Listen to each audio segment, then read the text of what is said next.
AI에 대한 기술이 도입이 될 거라고 저는 생각을 하고 있습니다. 어쩔 수 없는 트렌드고요. 미디어가 발전하고 관객들의 눈높이가 높아짐에 따라서 저희도 수준 높은 판정을 해야 되고 조금은 다른 종목보다 늦지 않을까라고 생각은 하는데 언젠가는 AI가 도입이 되지 않을까라는 생각도 합니다. 저는 KBL에서 현재 15년 차 심판으로 활동하고 있는 박경진 심판입니다.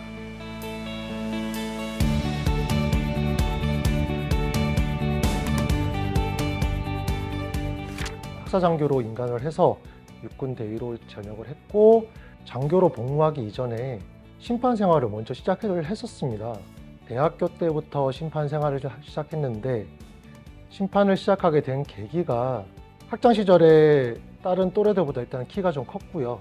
친구들과 어울리게 된 게 농구라는 종목이었고요. 그리고 저희 학창 시절에는 슬램덩크 이런 만화책과 그리고 마지막 승부라는 드라마 또는 농구 열기가 굉장히 엄청 사회적으로 인기가 많았습니다. 그래서 자연스럽게 농구를 접하게 되고 대학에 진학을 했는데 체육학과로 진학을 했습니다. 또 대학교 선배님이 농구를 굉장히 좋아하는 분이 계셨어요. 때마침 부산에서 농구 심판 강습회가 있어서 그 강습회 선배님을 따라서 아무것도 모르고 따라간 게 지금 여기까지 온 계기가 된 것 같습니다. KBL 심판이 되는 과정 중에 하나가 프로 심판으로서 가지고 있는 자질, 소양, 실력을 가지고 있는지 테스트를 하게 되고요. 그 전에 아마추어 농구에서 심판 자격증을 따고 활동을 했거나 또는 하지 않았거나 관계없이 똑같은 테스트를 보게 됩니다. 규칙 이론 테스트, 그리고 실기 테스트, 선수들과 같이 뛰어다닐 수 있는 체력 테스트, 이렇게 세 가지 테스트가 있고요. 프로페셔널한 심판이 될 수 있는 자질이 있는지, 사회적으로 어떠한 문제가 없는 사람인지, 왜냐하면 심판이라고 하면 누구보다 공정성과 신뢰성을 가장 중요하게 여기기 때문에 그런 자질에 문제 없는 사람인지를 보고 패스를 하게 되면 프로 심판으로 활동을 할 수 있습니다. 국내 심판 중에서도 1급 심판으로 3년 이상 활동을 해야 자격이 가능한 걸로 알고 있고요. 그 심판 중에서도 협회장의 추천을 받은 우수한 심판만 국제심판을 테스트를 칠 수 있는 자격이 생깁니다. 영어 테스트, 이론, 실기, 체력 테스트 다 치게 됩니다. 그래서 아무래도 국제대회다 보니까 언어 능력이 기본적으로는 돼야 될 것 같고요. 현재 우리 대한민국에는 국제심판이 13명이 있습니다.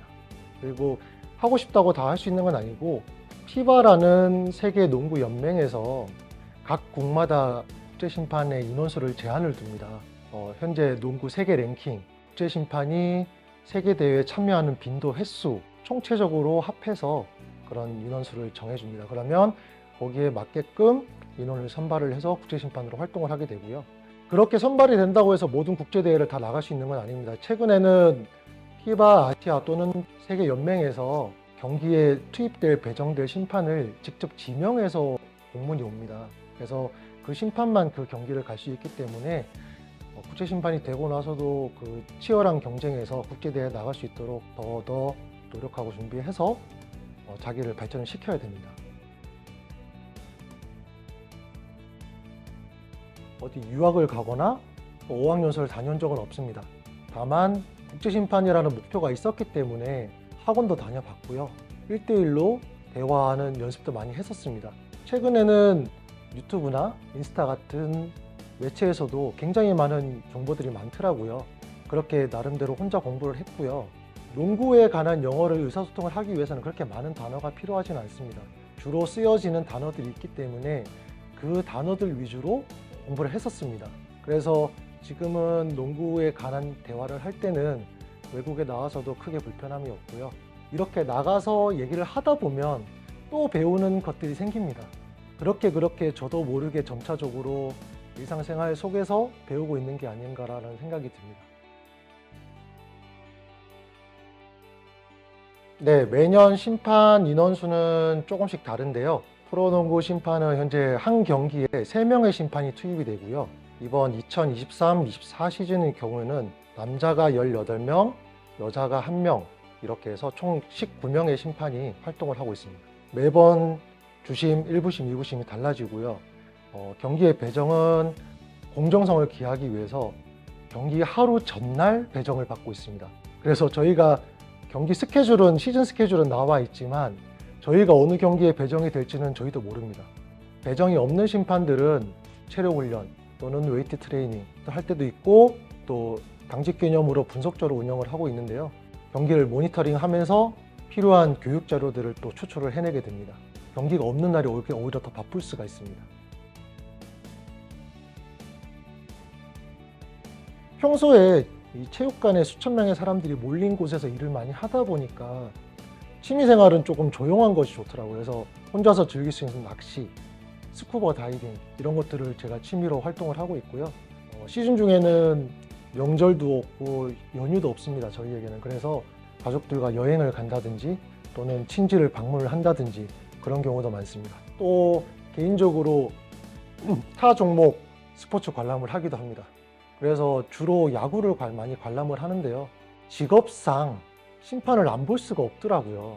경기를 보면서도 어떤 상황에서 어떤 판정을 내리는지 그 심판의 마음으로서 조금 이해를 해보려고 또는 농구에 접목할 수 있는 것들이 있는지 조금 한번 생각하게 되더라고요.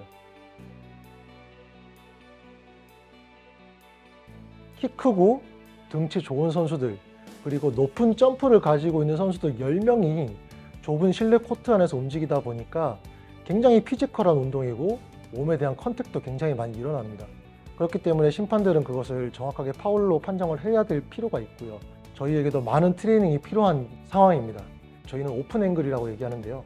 선수와 선수 사이에서 양 선수를 정확하게 볼 수 있는 자리를 끊임없이 찾아다니고요.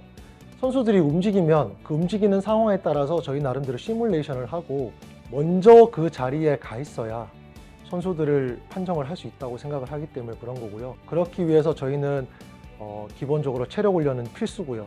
비디오 판독을 통해서 선수들의 가지고 있는 장점 또 이 선수가 잘하는 플레이조차도 저희는 습득을 해서 플레이를 예상을 하고 대응을 하기 위해서 또 새로운 노력을 하고 있습니다.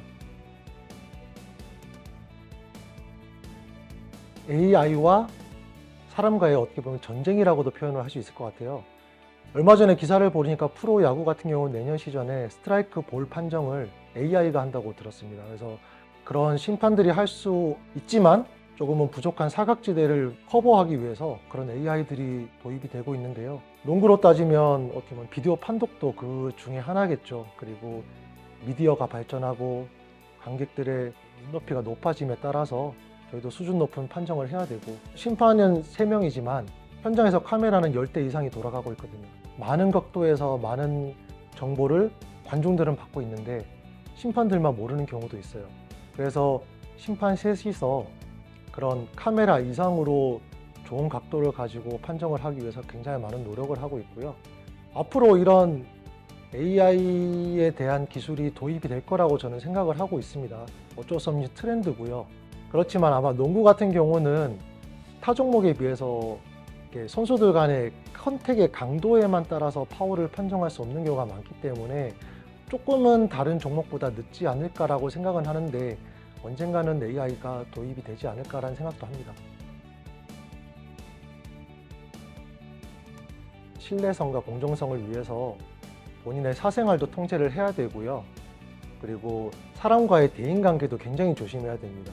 최근에는 불법 토토 같은 것도 많이 흥행을 하고 있어서 이 심판들을 이용을 하는 경우도 있을 것 같고요. 그리고 친구들과 술을 한잔하는 경우에도 굉장히 조심스러울 때가 많고요. 매사에 움직임, 사람 만남, 그리고 저의 언행, 몸가짐 모든 것이 다 조심스럽습니다. 그리고 남들이 쉴 때 저희는 일을 해야 되기 때문에 연휴라든가 명절 챙기기 힘들고요. 배정도 하루 전날 받습니다. 그래서 누군가와 친구와 가족과 미리 약속을 잡아놓기가 힘듭니다. 특히 시즌 중에는. 그래서 그때그때 맞춰서 항상 준비해야 하고 있어야 된다는 자체가 조금 어려운 점이 아닌가라고 생각되고요.